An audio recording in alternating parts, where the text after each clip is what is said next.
ጾም ማለት መከልከል ነው። ተከልኦተ ብእሲ እመብል የሰው ልጅ በጊዜ እውቅ በታወቀ በተሰፈረ በተለካ ጊዜ ከመብል መከልከሉ ጾም ይባላል። በታወቀ ጊዜ ጾም ማለት ባጭሩ መከልከል ማለት ነው። ፍትሕ መንፈሳዊ አንቀጽ 15 ቁጥር 1 ላይ እንደተጻፈው ጾም መከልከል ነው። መከልከል ነው ጾም። ይሄ ፍቹ ዝም ብሎ ዘይቤያዊ ፍቹ ነው። ግዕዙ ወደ አማርኛ ሲተረጎም ነው መከልከል የሚሆነው። መንፈሳዊ ፍቹ ግን ጾም ምንድን ነው? ጾም ምን ይመስላችኋል? ጾም ሰማያዊ መልካችንን መጠበቅ ነው። ሰማያዊ መልካችንን እኛ የተፈጠርነው በማን መልክ ይመስላችኋል? ኦሪት ዘፍጥረት ምዕራፍ 1 ቁጥር 26 ላይ እንደተጻፈው በማን መልክ ነው የተፈጠርነው? በእግዚአብሔር መልክ ነው የተፈጠርነው። በእግዚአብሔር አርአያና መልክ ከተፈጠር እግዚአብሔር ይበላል አይበላም? ጥያቄው ራሱ መልሱ እንጂ አይበላም አይደል እንዴ? ይበላል አይበላም? አይበላም። እና ምን ጾመው ወደ የትኛው መልካችን ለመሄድ ነው? እግዚአብሔርን መስለን ስለተፈጠር ወደማይበላው መልካችን ለመሄድ ነው። መጨረሻ ላይ መንግስተ ሰማያት እንበላለን አንበላም? አንበላም። እና ወደዚያኛው ዝግጅት እያደረግን ነው። ጾም ማለት ወደ ትክክለኛ መልካችን መመለስ ማለት ነው። ወደ ተፈጥሯችን መመለስ ነው። ይሄ የሚበላው ስጋ ራሱ መጨረሻ ላይ በማይበላ ህይወት ነው የሚኖረው። ስለዚህ እግዚአብሔርን ወደምንመስልበት መልክ መሄድ ነው ጾም ማለት። ሰማያዊነት ነው። ይውላችሁ የኛ ኦርቶዶክሳዊ ተዋሕዶ ቤተክርስቲያን ስንዱ እመቤት የሆነችው እናታችን ከዓመት ካሉት ቀናት የምታበዛው ምኑን ነው? በቃ ጠቅላላው ህይወታችን ማንን ወደ መምሰል እንዲያድግ ነው። አሁን ብዙ ሰው ምን ይላል? እንዲሁ ኦርቶዶክስ መሆን ያደክማል። ምክንያቱም ጾሙ ቀኑ ምንድን ነው? በጣም ብዙ ነው። እሺ ለአብይ ጾም 55 እሺ ጾመ ሐዋርያት 40 እስኪ እናድርገው። እሺ በሉ ደግሞ 95 ጾመ ነቢያት 44 139 መጣ። ፍልሰት 16 ነነዌ 3 እሺ ዓርብ ረቡዕ 52 ነው የሚመጣ 52 አማል ግን የሚቀነስ ይኖራል። እስቲ 52 እናድርገው ዝም ብለን 52 ሳምንት ነው አመቱ። ስንት ይመጣል? አዎ ይሄን ያህል ጾም አላት ከአመቱ ማለት ነው። እና ምንድነው አመት ሙሉ እንዳንበላ የምታረገን እቺ ቤተክርስቲያን ነው። የለም ልጆች የሚሻላችሁ ማንን ብትመስሉ ነው? ፈጣሪያችሁን ብትመስሉ ነው። ይሄማ መብላቱ የማን ነው? የበሬ ነው። የበሬ የአህያ የፈረስ ነው። እግዚአብሔርን ብትመስሉ ነው የሚሻላችሁ። እንዲያው ለመቆም እንስሳነቱንም አንዳንድ ጊዜ ምን አድርጉት ነው ብሉ፣ እየዋላችሁ ብሉ። መች ይሄ እንስሳው ጠባያችሁ ካልቆመ መላካዊ ጠባያችሁ ስለማይሆንለት እየዋላችሁ ብሉ፣ እየጾማችሁ ብሉ። ግን እግዚአብሔርን መምሰላችሁ ቢበዛ ይሻላል ብላ ነው። በሰማይ መብላት መጠጣት የለም። ይቺ ቤተክርስቲያን ሰማያዊት ቤተክርስቲያን ስለሆነ የሰማዩን ኑሮ ነው እዚህ ውስጥ የምታለማመደን። በሰማይ ሄደን የምንኖረው ኑሮ መብል እንዲያውም ካገኘነው ዘንድ እናጥረገርገዋለን እንጂ እኔንም ጨምሮ ምን ነው ባይኖር ኖሮ በእውነት መከራ ወንድሜ፣ ምግብ ባይኖር የሁሉ ጦርነት ራሱ ይኖራል እንዴ? ምግብ ባይኖር። ነገር ግን የሰው ልጅ ኩራተኛ ነው እንጂ በኩራትም ሊጣላ ይችላል። ምግብ ነው የሁሉ መከራ የሚያመጣው። በሽታ ቢመጣ በምግብ ለኩላሊት ጥሩ ነው የተባለው ምግብ ለጨጓራ ክፉ ይሆናል። ለጨጓራ ጥሩ ነው የተባለው ለልብ ክፉ ይሆናል። መከራ የሆነ ነገር ነው በዚህ ዓለም መኖር። እና ለምንድን ነው ግን ቤተክርስቲያን እንዲህ የምታደርገው ሲባል መላካዊ ህይወት እና ቅዱስ ወግሪስ ሲናገር ምን ይናገራል? በቀን 1 ጊዜ የሚበላ ሰው መልአክ ነው። በቀን 2 ጊዜ የሚበላ ሰው ሰው ነው። በቀን 3 ጊዜ የሚበላ ሰው እንስሳ ነው ይላል። በቀን 1 ጊዜ የሚበላ ምንድን ነው? መልአክ ይበላል አይደለም? መልአክ ይበላል እንዴ? በቀን 1 ጊዜስ ምንድን ነው? አብዛኛው ህይወቱ ወደ ምን ያደላ ነው ማለቱ ነው? ወደ መልአካዊ ህይወት ያደላ ነው። በቀን 1 ጊዜ የሚበላ መልአክ ነው። 2 ጊዜ የሚበላስ ተመስገን። 3 ጊዜ የሚበላውስ እንስሳ ነው። ወደ እንስሳነት እየወረድ ነው። ከ3 ጊዜ ወደ 2 ጊዜ ስትቀንሰው ሰው ትሆናለህ። ወደ 1 ጊዜ ሲያመጡት ደግሞ አባቶቻችን የሚኖሩት በገዳም ዘግተው ትርምት እያዙ የሚኖሩት ደግሞ እነሱ ምን ይሆናሉ? መልአክ ይሆናሉ ማለት ነው። መላክ ይወዳሉ። ጾም ማለት ይሄ ነው። ጾም የሚጾም ሰው ስጋሁ ለጸዋሚ ኢይትካህሎ ከመ ይኑም ኩላ ሌሊተ ፊልክስዩስ ሲናገር መጽሐፈ መነኮሳት የጾመኛ ሰው ሰውነት ሌሊቱን ሙሉ ተኝቶ ማደር አይቻለውም ይላል። ጾም የትጋት ምንጭ ነው። ትጋት የሚገኘው ከጾም ነው። ሰው በልቶ ትጉ ሊሆን አይችልም። እንዲያውም በጣም ምን ያደርጋል መሰላችሁ? ሰው ሲበላ ምንድን ነው የሚያደርገው? ሰውነት አይምሮ ጭምር ምግብ በመፍጨት እንደሚሳተፍ ታውቃላችሁ አይደል? ልብም ጭምር አይምሮም ጭምር ይሳተፋል። እና ጭንቅላት ይሄ አይምሮአችን አስተዳዳሪ ነው። ያው እንዳበምኔታችን ማለት ነው። ጭንቅላት ምንድን ነው? አስተዳዳሪ ነው። ማንን የሚያስተዳድር? እጅን፣ እግርን፣ ኩላሊትን፣ ሳምባን፣ አጠቃላይ ሰውነትን ማንም የሚያስተዳድር ይሄን የሚያስተዳድረው እና ሆድ የምን አካል ነው? አንድ ግዛቱ ነው። የማን? የጭንቅላት።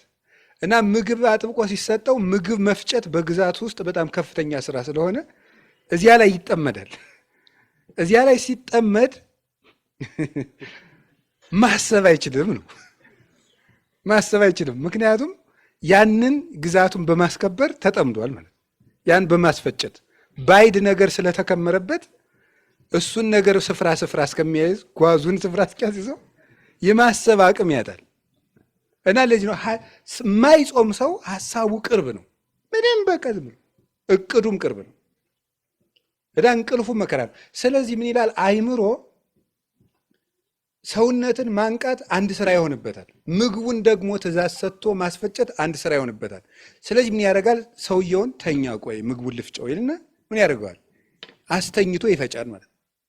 ሰውየውን ያስተኛና ምግቡን ስለሚፈጭ ሰውየው በዛ ጊዜ መነሳት ያቅተዋል ማለት ነው። እና የጾመኛ ሰው ሰውነት ንቁ ነው ይላል። ጾም እማ ለጸሎት እህታ ለአርምሞ ወጥንት ለኩሉ ገር ሰናይ። የጸሎት ማር ይስሐቅ ሲናገር ደግሞ ጾም ምንድን ናት ያለ? የአርምሞ ምኗ ናት? እህቷ ናት ይላል። ታላቅ እህቷ ናት። አርምሞን ዝም ማለትን፣ መረጋጋትን፣ መስከንን የምታመጣው ማናት? ጾም። እማ ለምን? ለጸሎት። የጸሎት እናቷ ናት። ደግሞ ጸሎትን የምትወልዳት ማናት? ጾም ናት። የሚጾም ሰው ጸልይ ጸልይ ጸልይ ጸልይ ጸልይ ነው የሚያሰኘው። አይምሮ የተሳለ ነው። አንደበቱ ስል ነው። ልቡናው የተከናወነ ነው። ሐሳቡ ክት ነው። ስለዚህ የጸሎት እናት ናት። ነቃ ለአንብ የእንባ ምንጭ ናት። ሁልጊዜ የሚበላ ሰው ማልቀስ አይችልም። በነገራችን የሚጾም ሰው ነው። አሁን ከዓለም እኮ ተቃራኒ ነው። የዚህ ዓለም ነገር እኮ እና ክርስትና እንደተቃረኑ ነው የሚኖረው። አሁን ካልጠጣህ የትኛውን ውሃ ታነባዋለህ ነው አይደል የሚለው። በሳይንስ ቢሆን ኖሮ ብናዋጋ ያልጠጣኸውን የት እንባ ይመጣል ነው። እንዲሁም ቅዱሳን ሲበቁ ውሃ ወደ አለመጠጣት ሲሄዱ እንባቸው ምን ያደርጋል? እያጸርው ይይዙ ነው እኮ የሚለው። እንባቸው ፈጽሞ የማይቆም ነው የሚሆነው። እንደ ሰኗ ለዚያውም አይን የማይቆጠቁጥ ያለ ስስት የሚወርድ እንባ ነው የሚኖራቸው። የእነ አቡነ ገብረ መንፈስ ቅዱስ፣ የእነ አቡነ ተክለ ሃይማኖት፣ የእነዚህ ከዋክብት እንባቸው ምንጭ ነው። የክርስቶስን ሕማም እያሰቡ ማለት ነው። የእንባ ምንጭ፣ የጸሎት እናት፣ የአርምሞ እህቷ ማናት? የጥንት የገድል የተጋድሎ ሁሉ መጀመሪያ ጾም ነው። የተጋድሎ ሙሴ 40 ዓመት ህዝብን የመምራትን ገድል የጀመረው ምን በማድረግ ነበር? በመጾም ነው የጀመረው። ክርስቶስ ራሱ መድኃኒታችን ኢየሱስ ክርስቶስ ዓለምን የማስተማር ገድልን የጀመረ ምን አድርጎ ነው? መጀመሪያ ጾሞ ነው። ሁሉ ነገር ተጾሞ ይጀመራል። ክርስትና ስንነሳ ቅዳሴውን የጀመርነው ምን አድርገን ነበረ? ጾመን ነው የጀመረው። ቅዳሴ ከተገባበት ጀምሮ እስከምንቆርበት ሰዓት እኮ ሕፃናት ይጾማሉ። ታውቃለች? ይጾማሉ። ጌታቸው ተጠንቆ ምን አድርጓል? ጾሟል።